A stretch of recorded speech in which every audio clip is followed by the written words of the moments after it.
All right, just a real quick inside video here to kind of check everything out.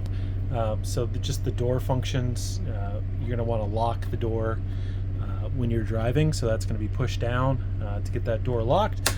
The screen, it's fine for a screen door. It's nothing fancy.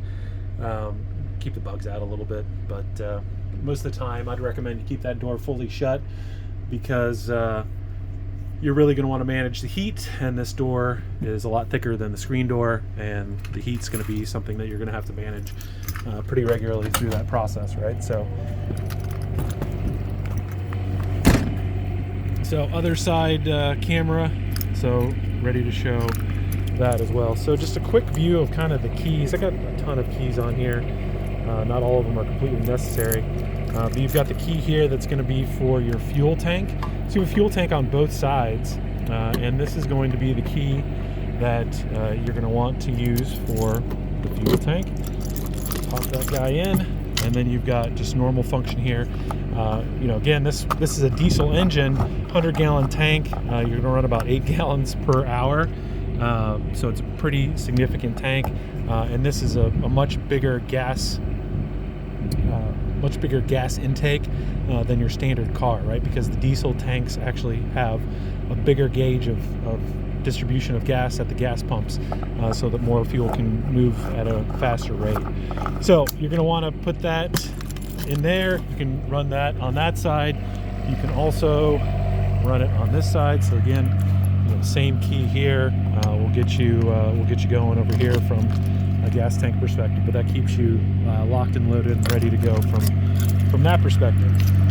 All right, so we've got this entry here, and this is going to be where all of your fuses are. So it's unlikely that you're going to pop a fuse, but you never know what necessarily happens on the road from a fuse popping perspective and whatnot.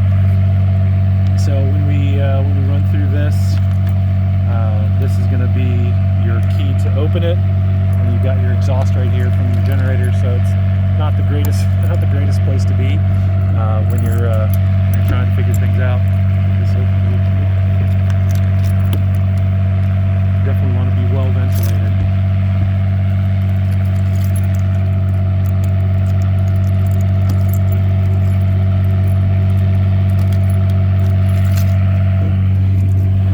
Swing this guy up, and we've got fuse access. All the fuses are labeled for the different fuses that you'll need access to.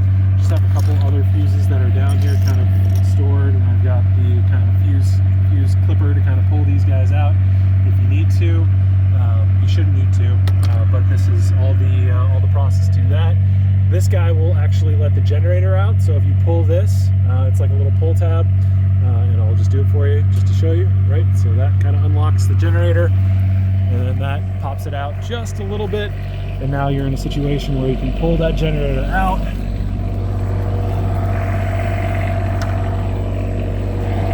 You can get in there and take a look at the generator, all the other things in here. So this will come out a little further, but you got the generator, the oil that's required in that. You got the tank here that's for your windshield washer fluid. That's out. You can put something there, and it should be pretty good. Just let it go.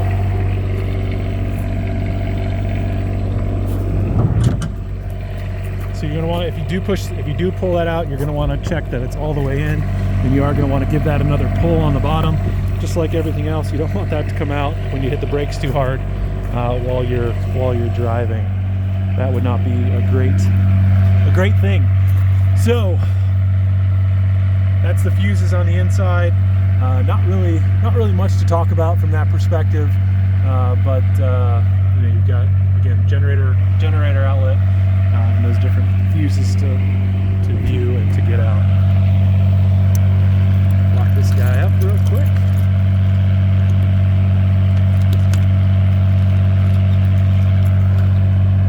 This guy will pop open on you while you're driving down the road, so it's always good to check to make sure after you lock them that you got them open, you got them ready to go.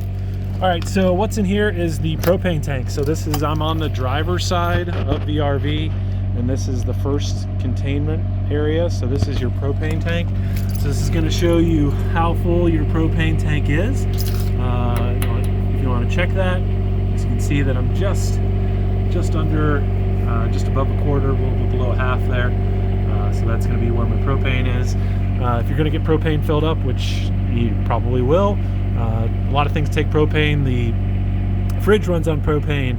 The hot water tank runs on propane. The gas powered range runs on propane. So all those things are going to run on propane. This is the 30 gallon tank. So it's going to be good for you to be able to pop that in and out. What we did too is we added an extend-a-stay. So this is a nice feature that allows you to turn the main propane tank off, turn the extend-a-stay on, and I can actually connect another auxiliary propane tank outside of the RV. We've got some that I'll show you in the basement storage area, but I can actually use that to drop in additional propane so that I don't have to move this. We use this a lot in the wintertime when we were parked because we didn't want to have to move the entire RV to fill up the single propane tank.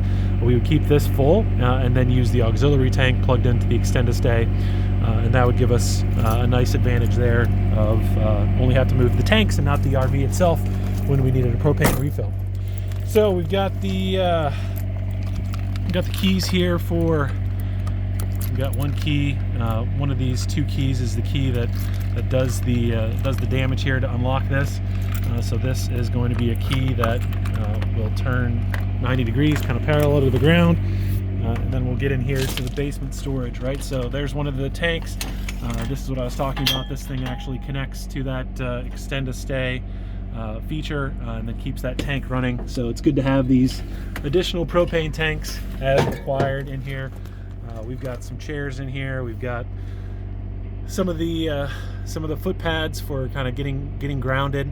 But you got a ton of space in here, right? I mean, we put so much stuff in here. We had skis, we had rollerblades, we had bike helmets. We had everything that we needed in here for a family of 5. A ton of stuff. There's a lot of access to different pieces in here as well. So you've got access to the slide outs if you would need to get access to those on both sides. And you've got some nice visibility in here. So I keep all these pieces in here, all these chairs, everything's goes with the RV when it's time to go. So that's good. Going back here to this back door.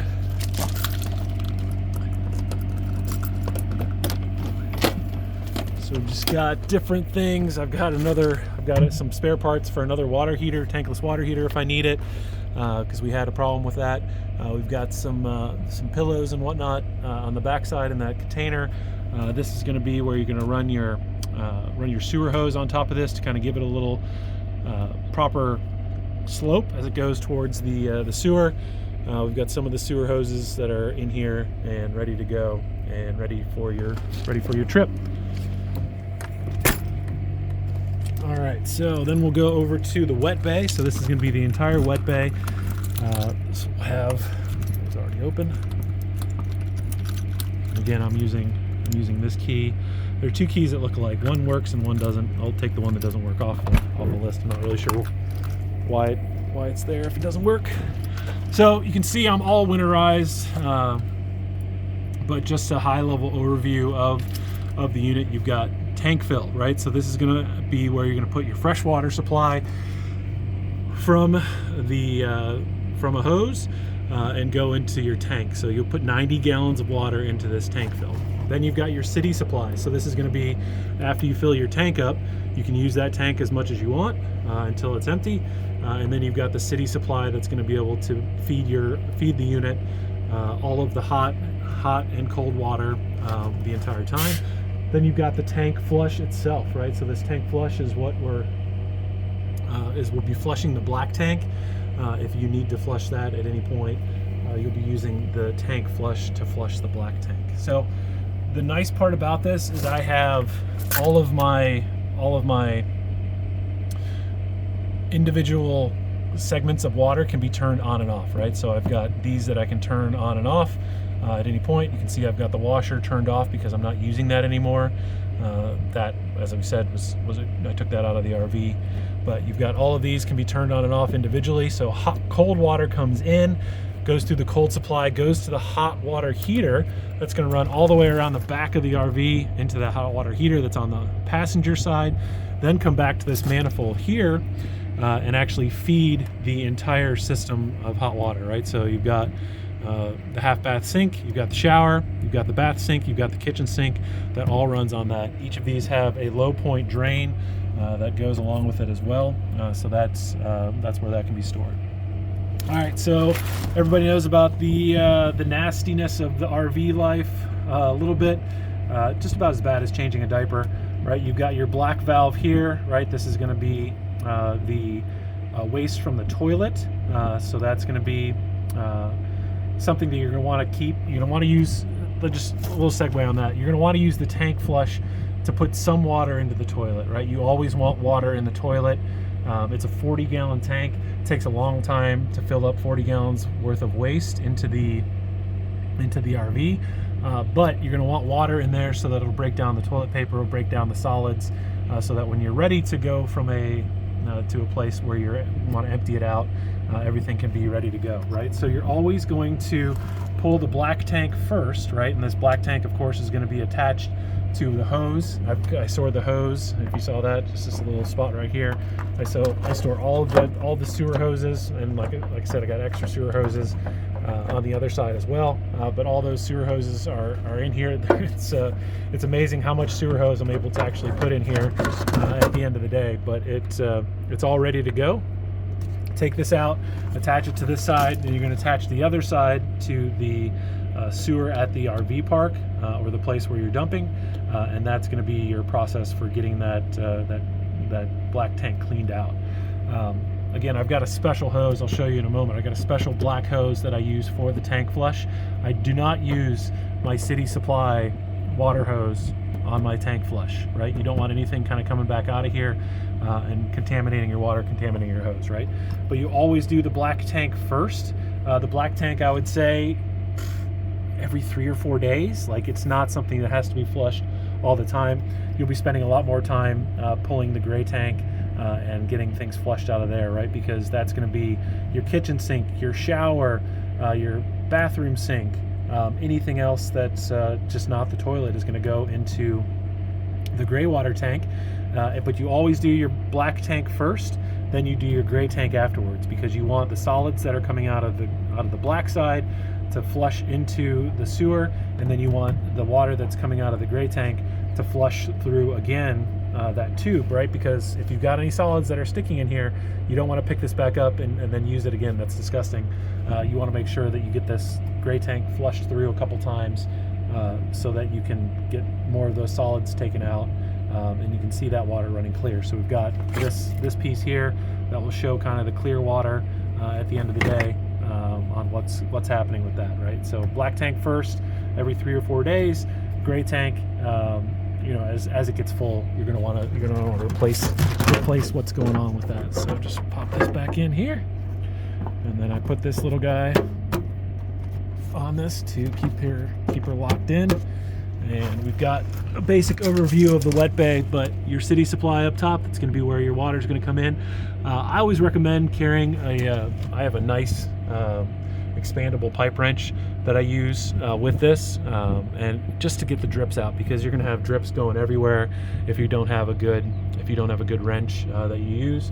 But always put that in a place where you can come get it. I'll show you where I keep mine, and we'll go from there. All right, so I'm gonna shut this guy, make sure it's closed. Then over here we've got batteries, right? So I've got 2 AGM batteries. These are the house batteries, right? So go into the house. I always turn these off when I'm not in use.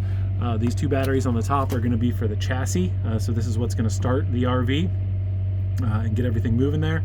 I've got 2 turn-offs here, and again, I always turn those off. Right now you can see they're on green, but if I turn that to red, I won't do that while the generator's running, but if I turn that to red, that's going to get me in a place where that's off.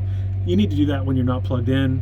When it's sitting for a while, sitting for more than a few days, you're going to want to have that turned off and move into that mode. But these 2 AGMs are able to go essentially to almost 0 and still be recharged and put back in, but they do a great job of powering the house and getting everything going there. Grab the keys.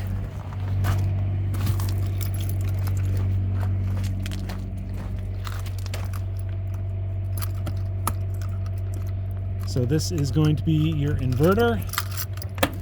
So the inverter was replaced last year. So this is the inverter. The inverter is a Magnum inverter, 1200 watts, 1500 watts, something like that. So it's all replaced. Just had some small, well, not a small issue, but just kind of, you know, you need the inverter to make sure that the energy goes through the AC side. And then you've got your 50 watt plug. I also have a 30 watt adapter. So if you're at a place that only has 30 watts, right? You plug this guy into that, and these two pieces come together, and then you've got your 30 watt connection that you can run in. You're not going to have both air conditionings if you do that, because the unit requires 50 watts of energy to kind of get everything moving and through the RV. But this is the place where that's stored. You've got probably about 15 feet of cable in here that will get you to most pedestals wherever you are. But you're going to want to line up your this side of the driver's side of the unit with the water and with the energy pedestal as well. So both of those have to be. But you know, there's a variety of different RV places that have them a little weird, right? So the RV energy on one side or energy all the way in the back. So you just have to figure out how to park it. Always good to talk with your partner on getting that in and moving that out and ready to go. Back in here, this is my black tank hose, right? So this is going to be my hose that I'm going to do my tank flushes with.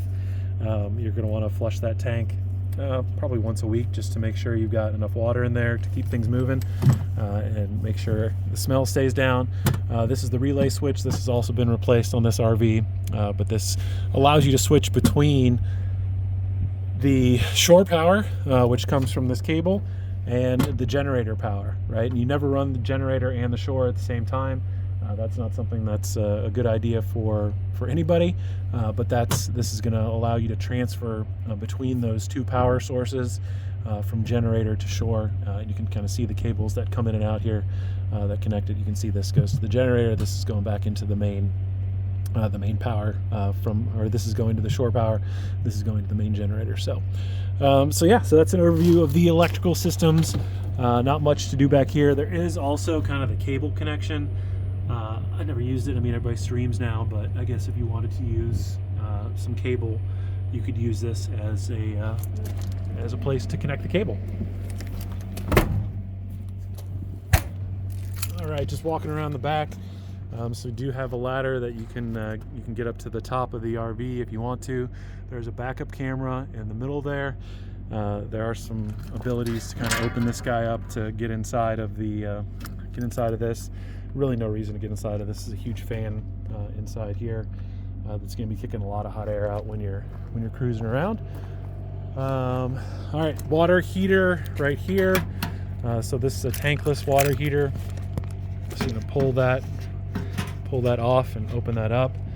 This should be in an on state, and this is going to be your exhaust for the water heater. So this is going to be kicking out warm air when you're taking showers, right? So there's a gas component in here, small tank, right? That's going to heat the water up, and it's going to send that through, and again goes back to that manifold. So it takes a minute or two for the water to go from the cold side through the tankless hot water heater, and then into the place where you want the hot water and you expect the hot water. So but this is the hot water tankless hot water heater, and this just gets locked in like that. All right, so just kind of continuing around here, just the storage bay on the back here. So this is going to be locked in. So this is just going to be a small storage bay that's in here. I threw some of the old batteries in here. Get that all cleaned out, but those old batteries, can get those turned back in and moved out. In here you've got some of the hydraulics. So this is going to be running your hydraulics for you, right? So all of these, you don't need to pay attention to all this. I mean, this is really something that you can, this is for your slides to come out, all 4 of your slides, right? 1, 2, 3, 4 slides. Some of them have 2 for each of the slides. These are for your for the feet that come down, right? But all of this is functioning in here. This is what I just had replaced that the slide that wasn't working. So that's all ready to go and ready to do. So you've got this Dextron 2 or 3 fluid that goes in here. Sometimes you have to, I carry a little extra because you don't want it to run too low, right? Because that hydraulic fluid has to push through, and then that pushes everything else open inside of the RV, right? So it puts the feet down, it puts the slides out, right? All of that is based on hydraulic fluid that you want to have managed through that. This is where your DEF goes in. So the fun part about this RV is that it only has DEF on one side. This is 100% a different nozzle. When I go to Love's, what happens most of the time is I have to go in one way and put the gas in, and then I have to turn around and go another way to put the DEF in. So not completely ideal, but I do it on a pretty regular basis. It works okay, and in general, all the truckers are, not too upset with me. But you want to keep that DEF full. The engine will go into a derated mode if you do not have DEF, so that is not something that you want to do. And then you have access here to the hydraulics, right? So you can see some hydraulics, you can see some of the engine details. You've got some of your exhaust, and then your oil filter there that gets replaced, and then the whole engine itself is back there. Again, that Cummins 6.7 liter engine that's ready to go. I will not open this segment today because this is actually, you can get in to see the water tanks. So there is a piece under here that you have to open that gives you access to the water tanks. Just clips. You can see your black water tank, you can see your fresh water tank, you can see each of your individual water tanks and what's going on. These next 3 drawers, cabinets we looked in, that is all of your garage storage, basement storage. So this is the same thing that we looked at on the other side. So you have essentially the same level of access to get into each of these and move these out. And then last but not least, we've got the front storage container. I'm always keeping a little extra winterizing solution in there, and then you've got your kind of everything else. I put my tools in here when I go on the road, especially if I'm going to be on a long trip. That's always good to have. And then I've got kind of a mat here that we can put down for the door when we're ready to go on that. But that's the whole unit, guys. I mean, that's everything that's going on. Again, I'm on the passenger side here, but you're going to want to check that all of these are closed and locked before you leave. And then you've got make sure the slides are in and everything's ready to go on that as well. So I think that's most of it. Thank you.